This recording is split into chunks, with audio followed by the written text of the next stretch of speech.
నంద్యాల జిల్లా వైసీపీ నాయకుడు భూమా కిషోర్ రెడ్డి దగ్గర పనిచేసే శ్రీనివాసుల్ని ఆలగడ్డ ఎమ్మెల్యే భర్త భార్గవ్ రామ్ అతని అనుచరులు కిడ్నాప్ చేసి దాడి చేసిన సంఘటన చోటు చేసుకుంది. శ్రీనివాసుల్ని ఎమ్మెల్యే అఖిలప్రియ ఇంటికి తీసుకువెళ్లి హింసించి కొట్టారని భూమా కిషోర్ రెడ్డి ఆరోపించారు. అఖిలప్రియ ఎమ్మెల్యే అయినప్పటి నుంచి ఆలగడ్డలో అరాచకాలు ఎక్కువయ్యాయని అన్నారు. బాధితుడికి తగిన న్యాయం చేయాలని, దాడి చేసిన వారిని కఠినంగా శిక్షించాలని ప్రభుత్వాన్ని కోరారు. ఇంటికి తీసుకెళ్లి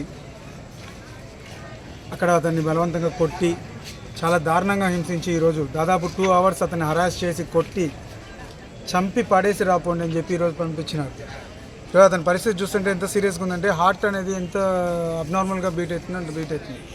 ఆల్రెడీ అతని హార్ట్ పేషెంట్, చేతులు ఫ్రాక్చర్ అయినాయి, చనిపోయాడని చెప్పేసి అక్కడ కాలువలో పడేసి చింతకొమ్మ తినే దగ్గర కాలువలో పడేశారు. అలాంటి పరిస్థితి వచ్చింది ఈరోజు.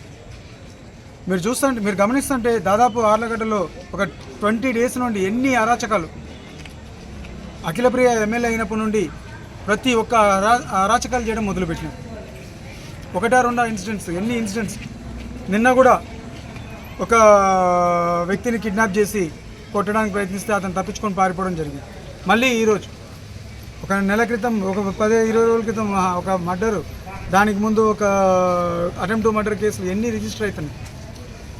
ఈరోజు కేవలం వైఎస్ఆర్సీపీ పార్టీకి చేశారని చెప్పేసి ఇలా అమాయక ప్రజల మీద, పనిచేసే వాళ్ళ మీద దాడులు చేసుకుంటూ తిరుగుతున్నారు.